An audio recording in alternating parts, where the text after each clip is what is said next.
Hello, my name is Joseph Ursula, and I'm here today to discuss data sharing, the federal government, and American Indians, especially the important issue of genomic data. Here, I'd like to give you a brief overview of my presentation. I will attempt to give the legal rationale, the emotional rationale, scientific, social science, economic rationales, also the arguments for rapid discovery and open access rationales to data sharing, and then go over the remaining ELSI questions that uh, myself and other Indigenous scholars have over the data sharing policies. I will first attempt to give the opinions of research and researchers as I know them, and then I will give them the cons or the objections that Indigenous people may have as I know them. This is meant to be a short presentation and no way comprehensive covering all issues, but I will do my best to answer any of the lagging or questions you might have.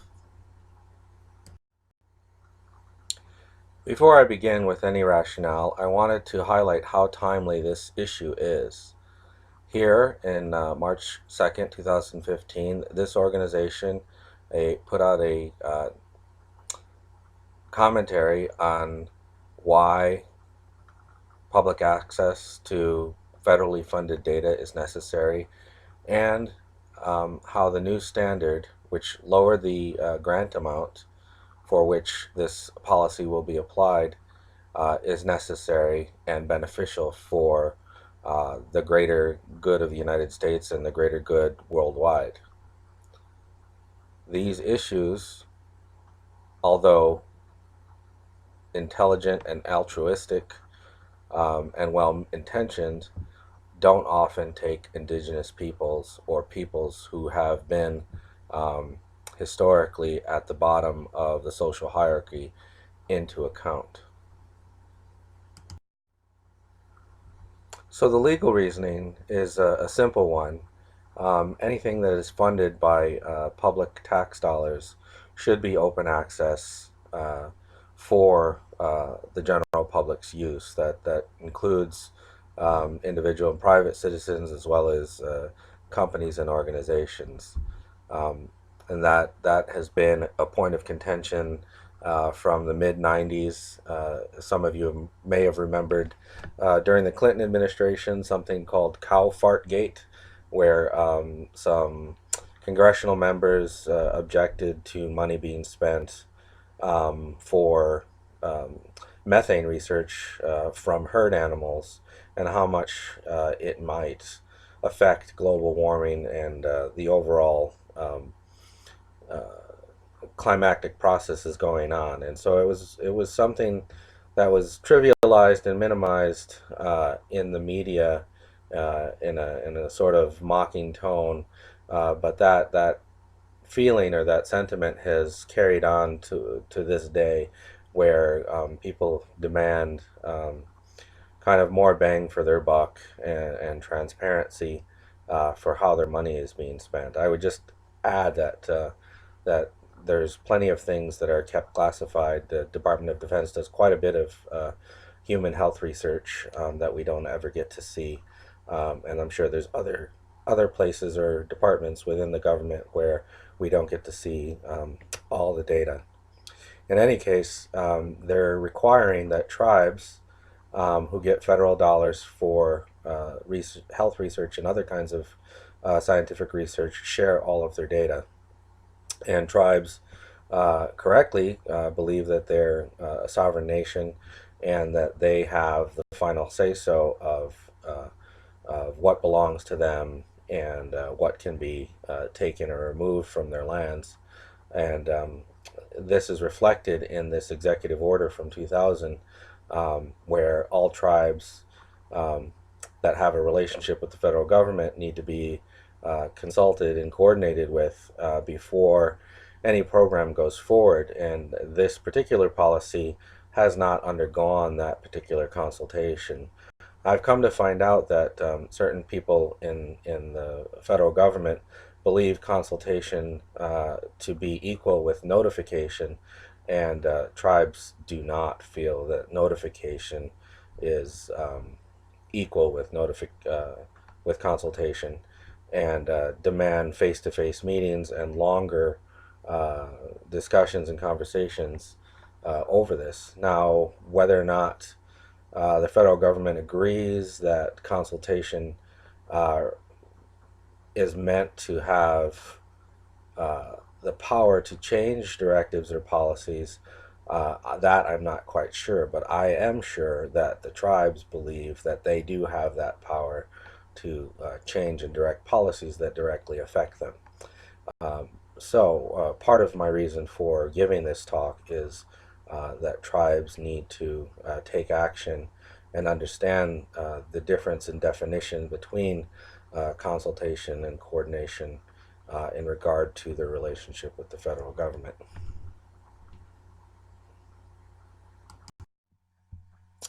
This slide is taken from the web from a friend of mine named Preston Hardison of the Tulalip tribe. He's a lawyer there, and I'm citing him, so I assume that this was okay to use.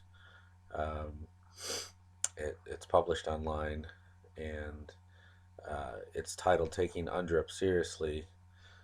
And this is mostly his work has mostly to do with the Nagoya Protocol, where he and other people, indigenous people, are trying to um, protect indigenous genomic resources within their purview that are non-human, so plants and animals, and perhaps microbiota that are either within their geographic boundaries or within their cultural boundaries.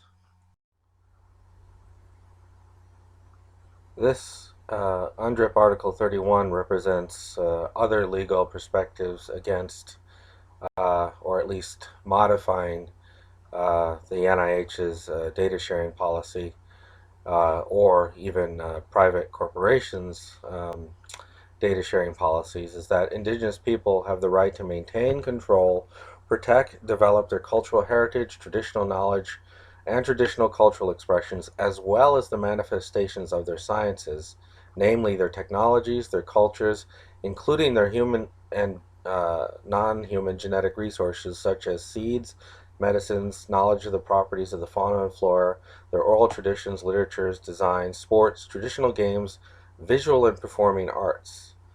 They also have the right to maintain and control and protect and develop their intellectual property over such cultural heritage, traditional knowledge, and traditional cultural expressions. And in conjunction with the indigenous peoples, all states of the world who have indigenous groups shall take the effective measures to recognize and protect the exercise of these rights. So here we have uh, a, a document that's not created in a vacuum, but actually has a basis in international law and partly in the law of the countries where these indigenous groups live. Um, so it directly affects things like data sharing. To my knowledge, no countries have yet nationalized their human genome except for China and India, and recently Mexico has done so. And in terms of at least Amerindigenous people, this is quite a concern because there is so much similarity between Central and South America with North American populations that this move might be undermining the tribal sovereignties of people in the United States and in Canada.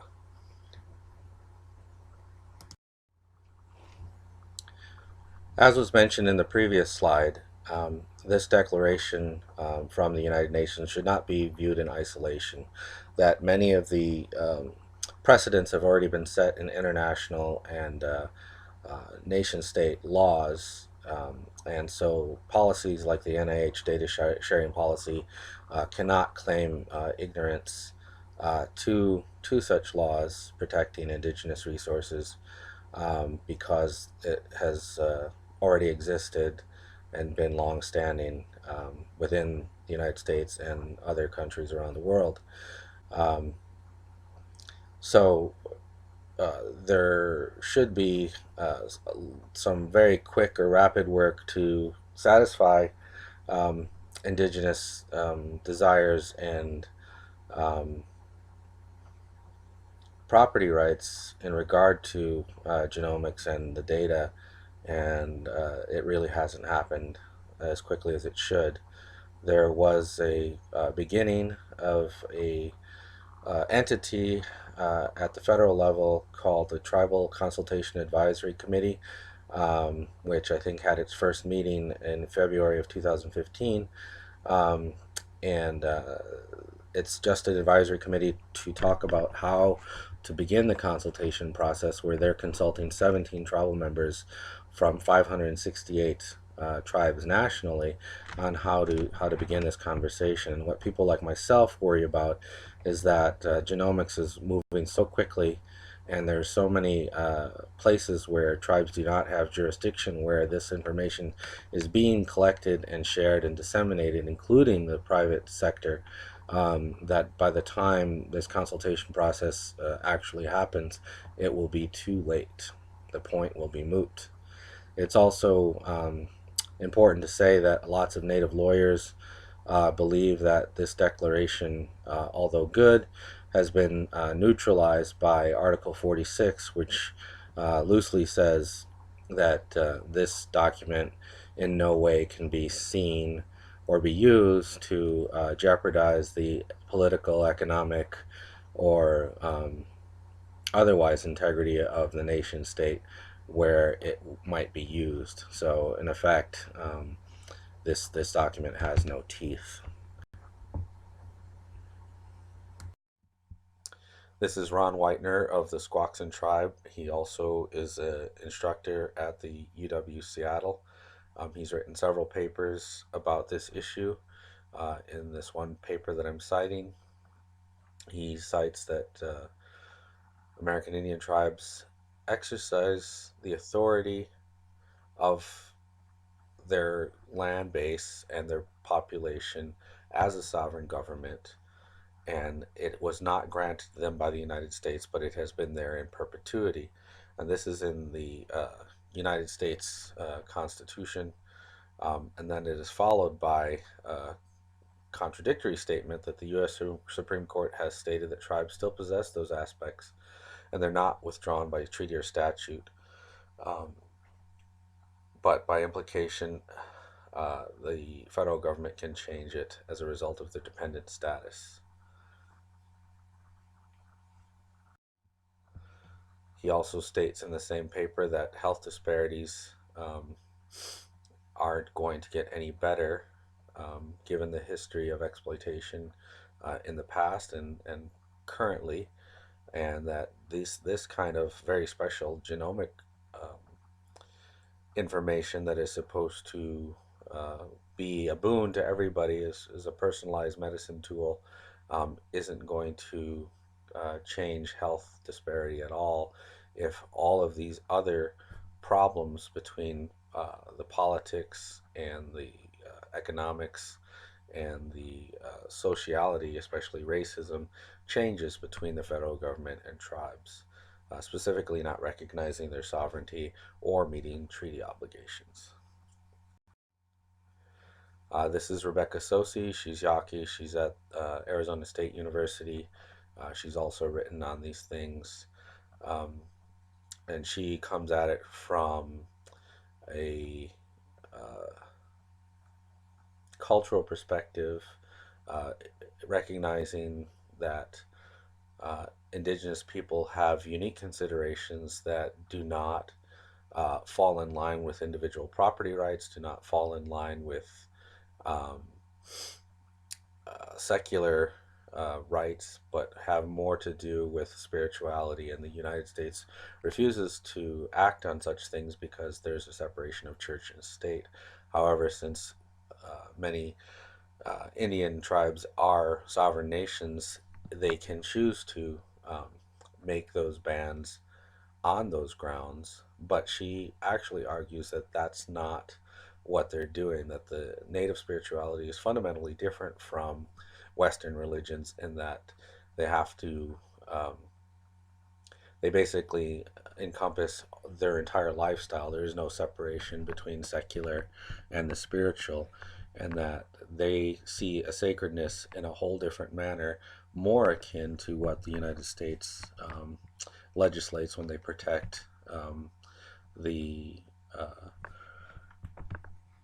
the desecration of currency, or the desecration of the American flag, or the desecration of Mount Rushmore and other things like that. And the United States government has trouble seeing the double standard here. Um, she also makes the point that human rights norms um, should offer a more inclusive account of multiple and diverse interests that ought to be considered by policymakers, and the furtherance of indigenous self-determination, which is also part of the treaty agreements between the United States and tribes. Just a brief pause to remind you of all of these things that have been talked about so far, that this is still at odds with the United States' own legislation, a 15-year-old unexecuted directive.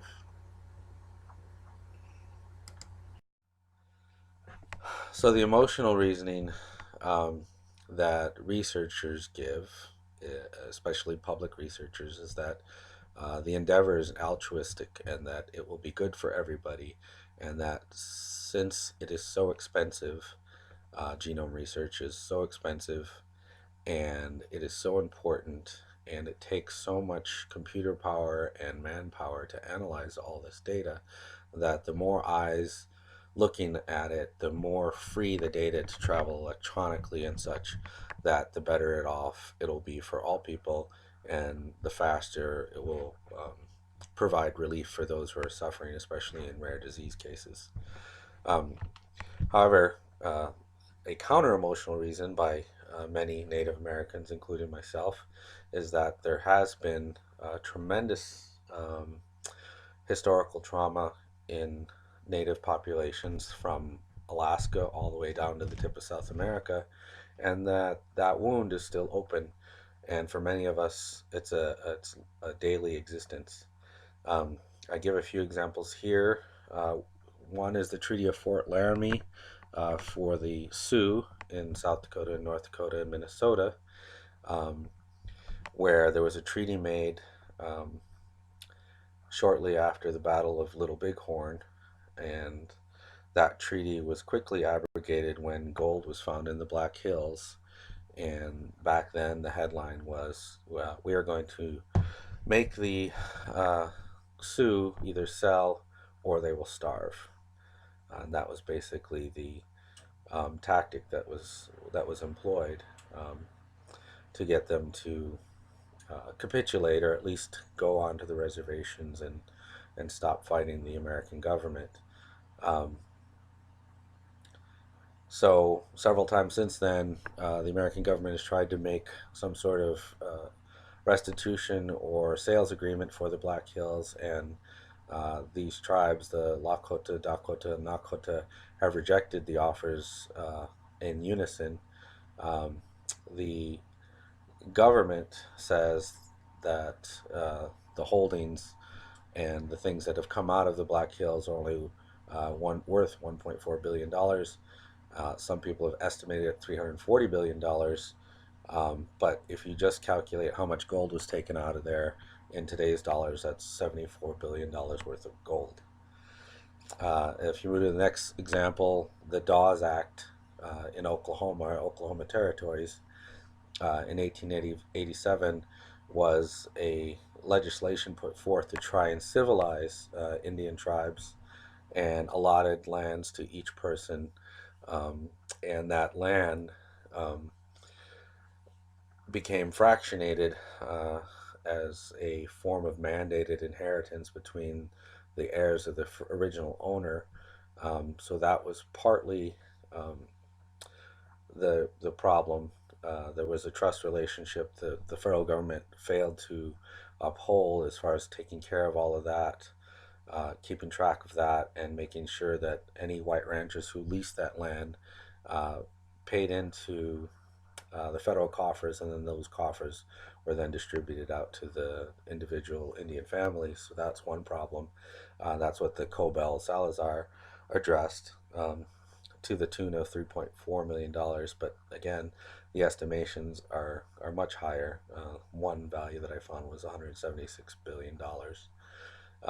What else it did was that since many um, tribes didn't hold land individually, they hold it communally. They didn't really understand what was going on, and when they had their individual property and failed to pay their property tax, of course, that property was taken away from them, usually unbeknownst to them, and then sold off to white settlers. And through that one act, they lost 90 million acres, which is about two-thirds of their land base. Scientific reasoning. This is slightly akin to the altruistic motive, um, except these are usually specific problems that they're trying to help uh, Native Americans with problems that are at high prevalence in their community. The most often cited example is alcoholism. However, that's been um, studied to death in many communities from Alaska and the United States, and there's no solutions thus far. So a lot of times, um, these things are kind of curiosities, and people go look at it to make a name for themselves or their graduate students or something like that. But there isn't any real effort made toward intervention, and there certainly isn't any public funds made towards intervention. Um, and Native Americans are also currently uh, heavily preyed upon in terms of marketing strategies for tobacco and alcohol, and really easy, uh, cheap foods that are bad for you. So, again, from the Native perspective, if we had a lever or leverage like this genomic data policy, we'd be able to train more of our people. We can make every part of every grant part of capacity building and training, um, to shore up infrastructure, roads, and electrical grids, um, so that there wouldn't be any power outages for data management and storage, for to prevent flooding, those kinds of things, and also um, to keep freezers and samples going, all that kind of stuff. And it would give tribes or people from those tribes the opportunity to reverse, reject, refute, or at least recontextualize some of these studies, because as we know, ADH variants do not occur in a vacuum. There's several populations around the world that drink or have at least the reputation for drinking heavily, um, and those stigmatizing stereotypes don't follow them as closely, or at least not as impactful as it does for Native American populations. So we're hoping that with a strong data sharing agreement between the tribes and the federal government, we can leverage some of the sexiness and the billions of dollars going towards genome research, towards not only the genome research itself, but towards the more convincing social determinant research, um, that shows that a lot of these problems, regardless of ancestry, you see these things in New Zealand with the Maori, and Hawaii with South Africans, with people from India. You see all the same problems in former colonies of Europe, having these same sort of health disparities, and those are really socially determined or socially driven problems, not genetic. And then we can also use some of this money towards transdisciplinary research to look at these questions uh, between um, scientific and social disciplines to really get at the crux of the problem to make more. Remember, the goal is to change the disparity. So to make changes either in policy or practice or public health intervention that are going to lead to better outcomes for a lot of these health disparities. And then lastly, you can tell by my own training that a lot of these questions cannot be answered by outsiders because outsiders do not have the lifelong insight that people from the community have about who has certain illnesses and why that might be. Certain geographic features or cultural features, or the anecdotal prevalence of a certain condition, um, and make some uh, educated observations or hypotheses generated on that lifelong experience. So there isn't very much institutional memory in Native American communities because researchers and physicians don't stay there usually their whole life. They're only there for a short period, and usually anything that they've developed either gets lost or somehow undergoes some other kind of destruction through weather catastrophe or something like that, and then is remade by the second wave of researchers and physicians coming in. So in places that institutional memory would be better if you had people trained from that community who spent their lives there. And some examples are like pharmacogenomics, which I myself have noticed, and other non-native researchers have noticed about orphan sensitivities in Native American populations. Um, there's a problem with iron uh, iron deficient anemia, which is highly prevalent from Alaska all the way down to the tip of South America, and even from the 1950s till now, when you have pregnant mothers and children in schools, kind of a captive audience for iron supplementation, hasn't really moved that prevalence at all. And it wasn't until recently that some researchers have figured out it's because there's two variants that are very high prevalence in American Indian populations, like 70 to 100% minor allele frequency in the TMPRSS6 gene. And then some other questions that haven't really been looked at, but I've come up with on my own are what is the outcome of folate oversupplementation in dark skinned people? Um, and then what is the effect of gender biased admixture, where in the Americas it's very one way. It's usually a Native American mother with a European father, and that has all kinds of potential implications, especially in regards to diabetes and obesity, if you take into account paternal imprinting during during fertilization. And then lastly, the same again for admixture, whether or not there has been any long lasting implications of admixture to autoimmunity.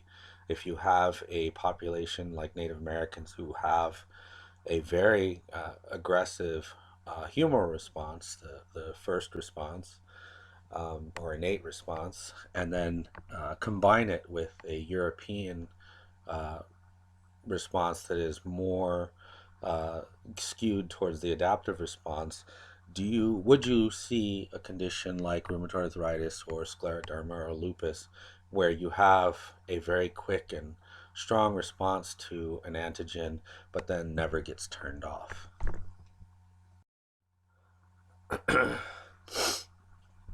So the social science reasoning. Um, so I can't really think of a reason for data sharing from a social science perspective, at least not a genomic One, many of the articles that have come out recently, Claudia Chauffin is a writer who's written about genomics and how it really won't solve any problems. And this particular article that we have here came out early this year in January, um, and basically said these efforts by Francis Collins and President Obama will not lead to anything great, partly because the technology, mostly for data storage and analysis, is very far behind the times, but also because we don't know how, um, in these very large projects with very many stakeholders, how those things actually play out at the end. He states that a lot of these problems have to do with the messy problems between different human actors and different groups of human actors about where the benefits of certain technologies and um, innovations actually end up. Um, Speaking for myself, they usually don't end up in our communities. So, economic reasoning, again, um, from the scientific perspective, the prices come down quite a bit. So, of course, now um, the Washington D.C. can make a reasonable argument that we can do this now because it's so cheap, and we can sample everybody. Also, potentially, if we find more um, uh, genomic answers to healthcare problems, it will reduce the cost of healthcare for everyone by um, doing a lot of prevention and accurate diagnosis and accurate treatment, tailor made to everybody. But from the native perspective, um, the economics don't ever pan out in our favor.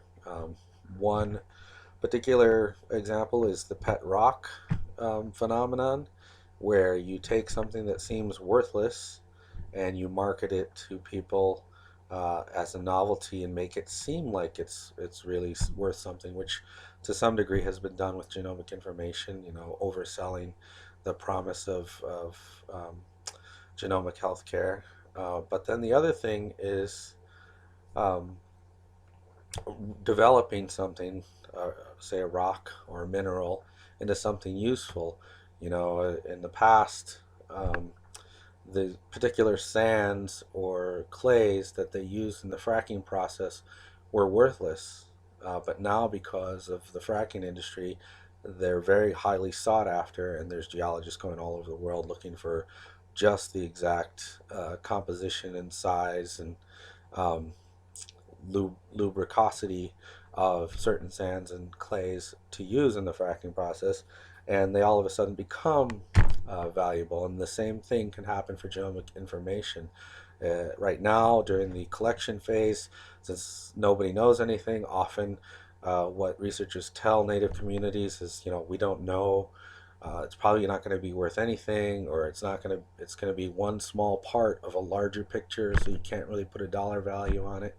But there's been lots of examples um, in Native American and European relations where those things have not worked out favorably for us.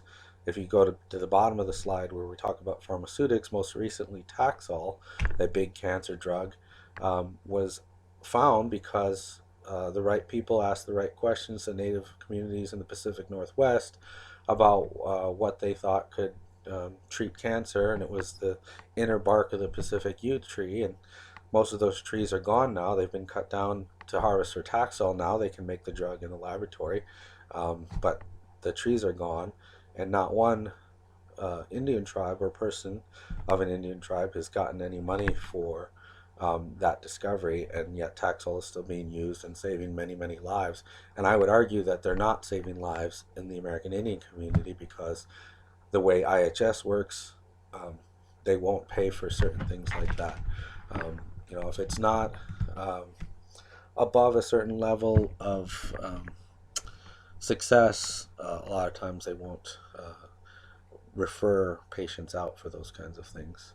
Then other things, if you go down the list here, we have the Hopi masks and other artifacts from Mexico and from the United States and Canada that got moved or looted, got moved either early in colonization or been looted since, um, since the 1950s and 40s with archaeological digs, moved over to Europe and have been in collections and then come out every once in a while in auctions, and tribes try to get them back. But since there isn't any law protecting American Indian property, because there is an individual property owner, there really isn't any recourse for American Indian tribes to get those things back, other than the bad press um, and the potential goodness of the owner of those artifacts to give them back to the tribe. And then if you go to the next one, most of the world today that is packaged in durable goods, either dry or canned, are actually foods from the Americas, and I'll have that on the next slide. Um, so we basically have fed the whole world, but not gotten anything from it. Um, then, of course, the obvious one is all the mineral and oil wealth that has come from this hemisphere, um, including the quote unquote innovation from the United States. Much of the success of the immigrants from other places to the United States has been has occurred because of all the original wealth that was here, um, built on the backs of African slaves and built on the necks of indigenous people. So that whole innovation process um, basically came from our suffering. And then, people reject remuneration ideas for African Americans and any kind of remuneration for American Indians. But data sharing actually has the potential, if connected to intellectual property rights, has the potential to do it on the front end before anything develops from genomic medicine. I mean, if you're selling it as a researcher to Native communities, as this is an untested thing, this is an untested technology. It might, your personal DNA or your group DNA might be one small cog in the whole process of improving everybody's lives, and it might not be worth anything to you, or it might not be worth anything if we don't find anything interesting. Then follow through with that, saying, okay, well, if it's not worth anything, then what is the harm of giving tribes the opportunity to control their own data, manage their own data, store their own data, and own the intellectual property to their own data? In the next slide, I further go detailing the economic reasoning from Native perspective. Again, 60 to 80% of the food volume is from the Americas. Might not be grown here, but it originated from here.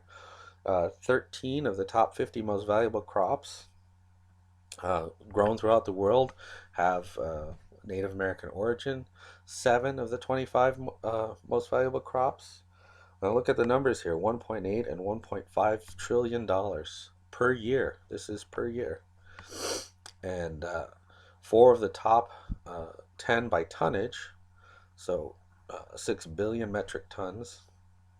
And these are listed here in the next line, which is corn, potatoes, cassava, which is also known as yucca or tapioca, tomatoes, peanuts, guavas, cotton. And those of you who don't know, that the cotton first grown in the Americas was brought over from Egypt, and the cotton that was grown here was thought to be inferior, but that rapidly changed when the Egyptian cotton was overtaken by insects and fungus, and so they had to uh, hybridize the cotton with native cottons to get some agricultural tolerance. So most of the cotton grown throughout the world today is a hybrid of Egyptian and Native American cotton, with a larger contribution of Native American cotton. And then beans, rubber comes from the Americas. Sunflower and sunflower oil comes from the Americas. Turkeys come from the Americas, and strawberries. Even though strawberries grow all over the world, um, the genetics of the current strawberries we eat are hybrids of American strawberries. Um, and then if you add tobacco, which isn't really a food crop, um, and chocolate, which I said already, um, that's another 7 million metric tons or $600 billion, and not one Native American group has benefited from any of that. Again, because of the difference between individual property and communal property. And some people would argue that the governments in Latin America benefit from those crops, but you can't really make that argument because those governments are still highly colonial, even though they're independent from their European origins. They're still highly colonial, and the people, the natives of those countries, still are at the bottom of the socioeconomic ladder. Not only, but a lot of the tonnage of these crops are grown in Southeast Asia or Africa. So then, back to the open access reasoning of altruism versus widening disparity. So again, the researchers' reasoning is that it's an altruistic endeavor, that it's for the benefit of all. But there's been lots of those claims over the years, especially in Native American communities, and it can be reasonably argued that much hasn't changed as far as health disparity or economic disparity or educational disparity in Native American communities. They're still the lowest of the low and the bottom of American society, and this is their own country, their own land. So one researcher, Carlos Bustamante from Stanford, raises the alarm that if we don't do something quickly, the indigenous and minorities are going to be left out of this wonderful personalized medicine future. Um, but for the reasons I've already cited, they might be left out anyway. So basically, you're going to be taking data from them and not giving anything back. Or even if you say you're going to give it back as a researcher, it's really out of your control because there is this partnership between publicly funded research and private development. Even vaccines are that way. The United States can make incentives for companies to make enough of a vaccine for the general public, but it is still the private company that has to make it and then um, recoup the money spent to manufacture. And then the second argument here by researchers is that it's our common human heritage. The legal rights are that genetic information is non-rivalrous because we all share that genetic information, and so one group cannot claim it over another group. Um, but as a counterexample, if you live on a river and the only thing separating you and your neighbor on that river is a fence, you and that neighbor are entitled to a certain portion of fish on that river, say it's salmon, and you can take one or the other to court, and that is a rivalrous relationship because you each have access to that river that's on your property, and you each are entitled to a certain catch every year. Um, so it's the same river, same fish, but it's rivalrous. I don't see why genomic information would be any different. I'm not a lawyer, but that's something to ponder. Secondly, the problem with that argument is that Native Americans, the date keeps getting pushed back, but currently, with the Beringian pause, it's about 25,000 years. And some people have estimated it might be 40,000 years that we've separated from the rest of the world.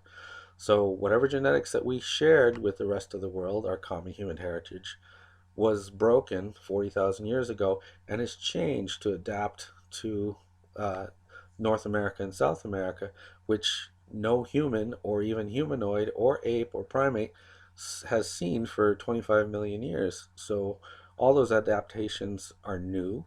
And given the small population starting size, which is estimated about 70 individuals, it's going to be very different. So you can't really claim common human heritage in that regard either for Native Americans. And then, as I alluded to earlier, the elephant in the room is that publicly funded research with tax dollars has to go along and has always been paired with privately funded implementation. Uh, Current examples are vaccines, drugs for rare diseases, and orphan drugs. And then, so we had the elephant in the room. We also have this 900-pound gorilla. So these two writers from uh, Yale wrote this article. Dr.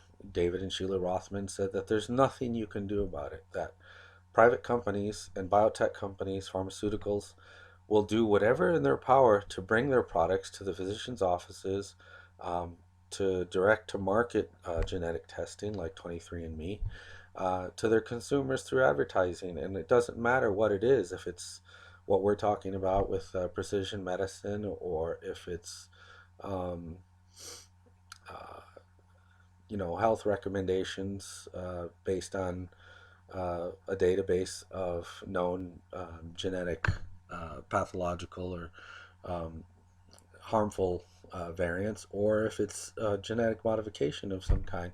There's nothing that anybody can do because the market is just stronger.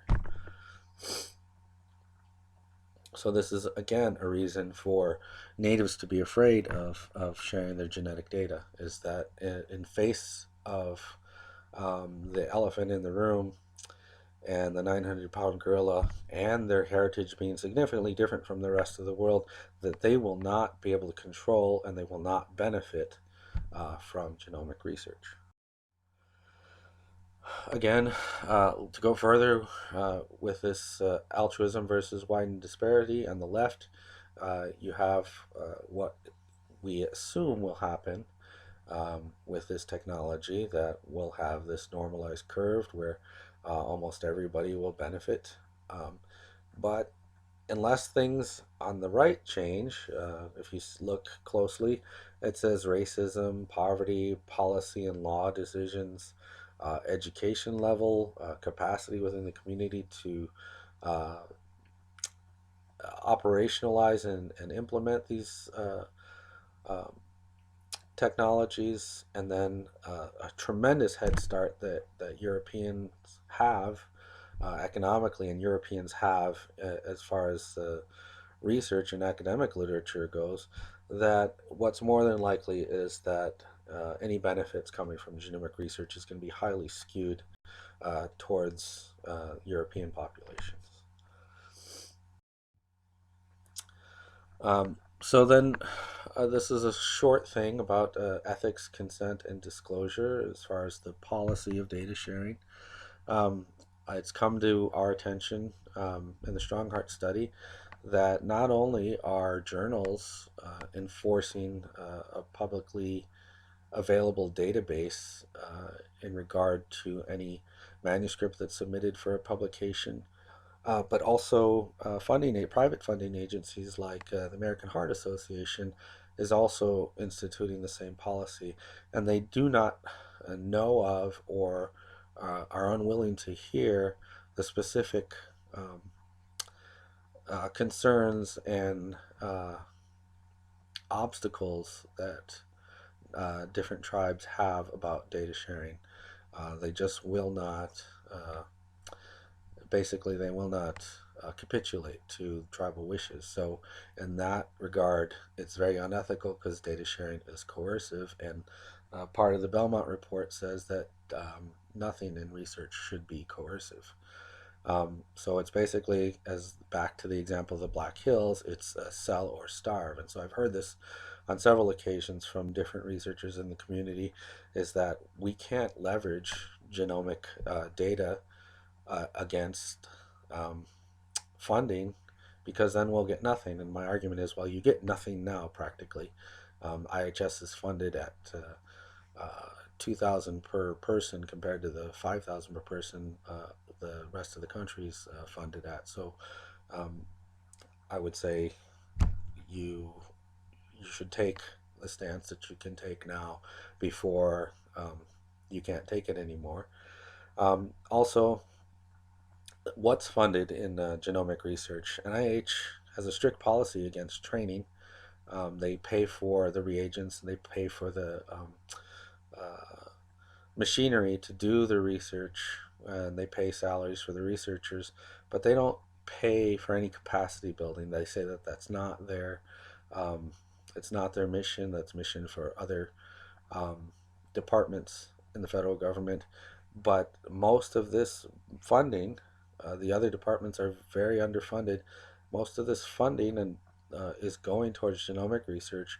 And since Native Americans are a special case, both in terms of political sovereignty and in terms of uh, historically historically the lowest socioeconomic group in the country, I think that they're obligated either to make that part of every grant or move the money from the NIH into IHS or some sort of research arm of Indian health, because you cannot have health without research. You just cannot have health without research.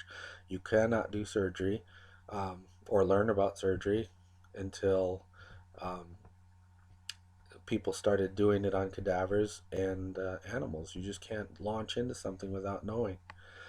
Secondly, there is no funding for implementation. That's the biggest thing, like I said earlier, that's needed in Native American communities is public health workers and public health intervention. Um, it's severely lacking. And then other things that NIH isn't sharing or researchers aren't sharing with the Native American communities is all the other ways that researchers can already get this data. There's the secondary use of blood spots. Often tribes are referred out to the biggest town off the reservation, and then they're not properly consented or informed for samples that are taken during the birth process. And those things are used for all kinds of research, not only public health monitoring. And then criminal forensics. There's some indication that those markers, the CODIS markers, might not be completely accurate or highly accurate enough for Native American communities. There's also the military and prisons.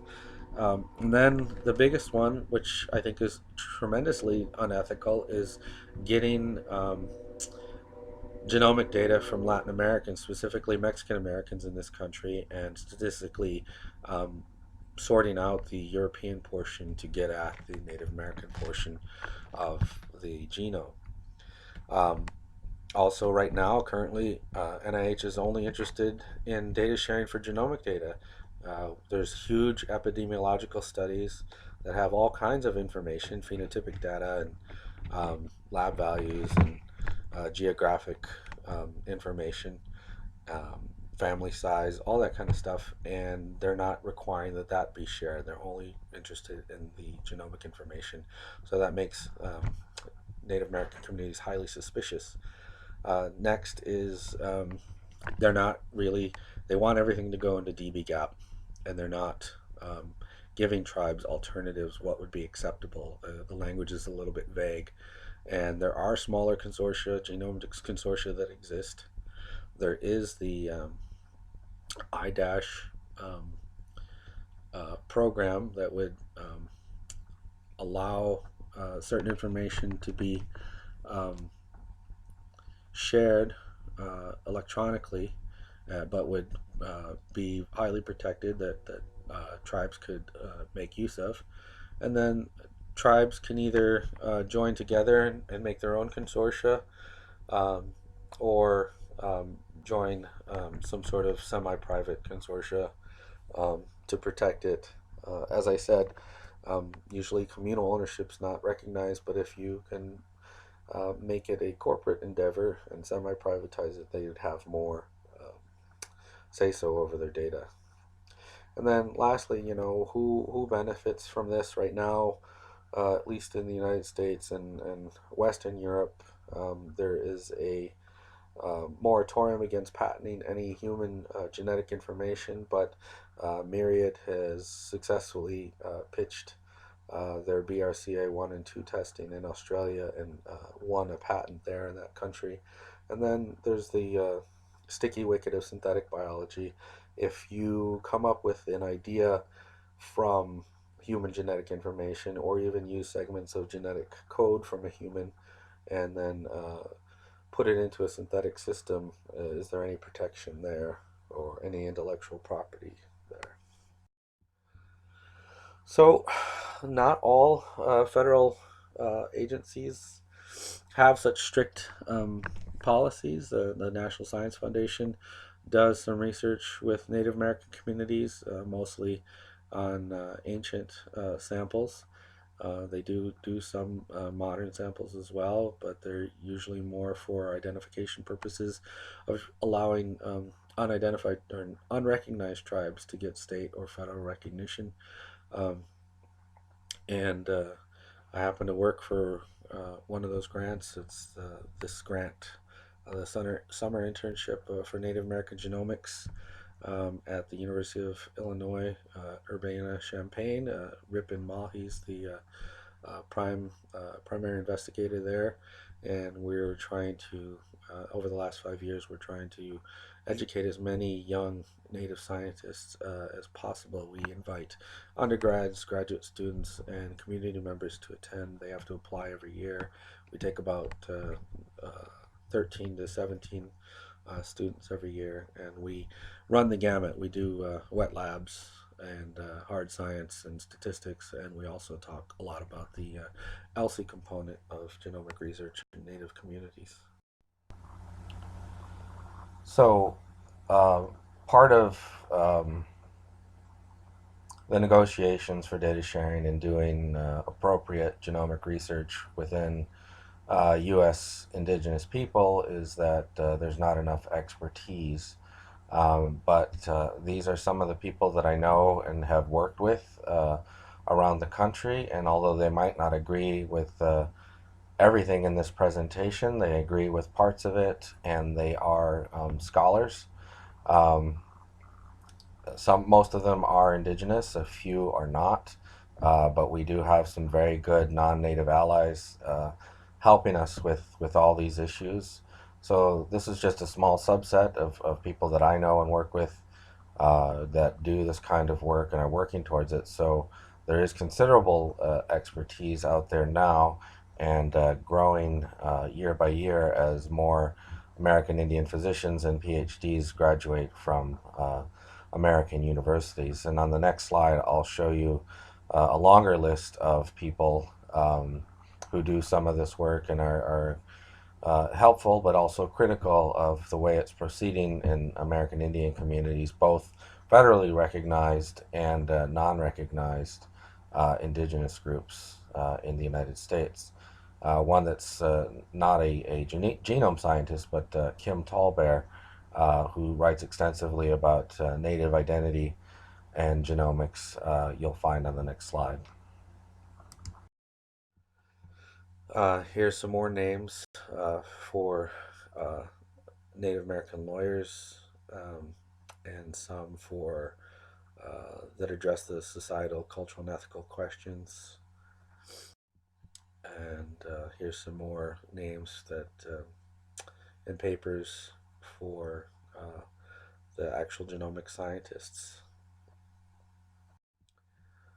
Here's some that help with the education of genomics and its uses, either at the bench or in medicine or in public health. Um, and then we have several physicians, Native American physicians, that are in some way involved in genomic research. So I'd like to end with this story, for those of you who do not know this story, by Ursula K Le Guin, Those Who Walk Away from Omelas. The story is a very short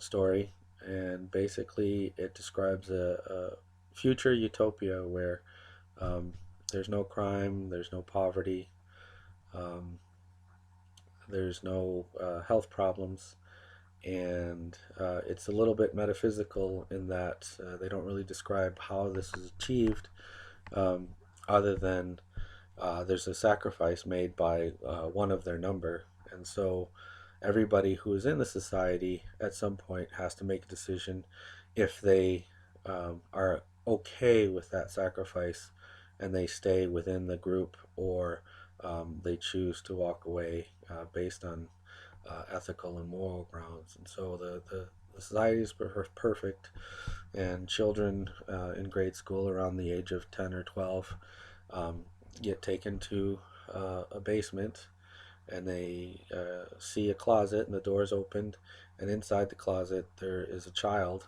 who hasn't had the benefit of parents, or the benefits of good nutrition, or the benefits of a bath or a bed, and their great suffering is the reason for everybody else's great benefit. And when that child dies, that child is replaced by another child. And so early on, these children have to make the decision whether or not the greater good is worth the suffering of that one child. And some of them decide that it's not worth it, and they walk away. And as you can see from my talk, Native Americans all the way from Alaska to the tip of South America have not been recipients of the benefits of their own hard-won traditional knowledge and technology, um, and have not been the beneficiaries of anything that has come after that. As I said several times, in any country that you look, either in Anglo or Latin America, the natives are at the bottom of the social hierarchy. And you have to ask yourselves as researchers whether or not that is something you want to have allow to continue to happen. And again, my name is Joseph Urshetta, and I thank you very much.